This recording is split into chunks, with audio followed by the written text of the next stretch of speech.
ઝીંડવા કેમ આવા થઈ ગયા ભાઈ? એટલે ભાઈ ઝીંડવા નાના નાના છે. હા યા એટલે હાલ અમથાભાઈ પાસે આવી.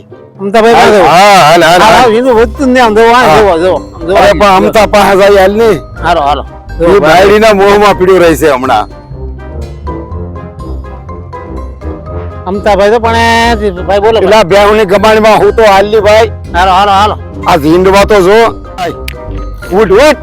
આ હું બાયડીના મોહમાં પીડ્યો તું આમ નામ. આ કપાલા ઝીંડવા કઈક મોટા થાય એવું કરી ભાઈ. એમાં હું હાલો ને આપણે બાટિયા એકમાં મધુભાઈ પાસે જઈએ. એટલે ભાઈ હાલો હાલો હાલો જો દાદા આ છે આ પોટાશ ક્યુએટી કંપની નું આ પોટાશ છે. એક બોક્સમાં 9 ગ્રામ નાખવાનું અને છાંટવાનું. આ એક બોક્સ ના 10 કપ થાય. કપાસમાં છાંટો એટલે ઝીંડવું થાય મોટું ટબા જેવું. બાકી આમ તો ખોટું ન બોલે હો. તો હાલ ભાઈ આજે છાંટી દઈ.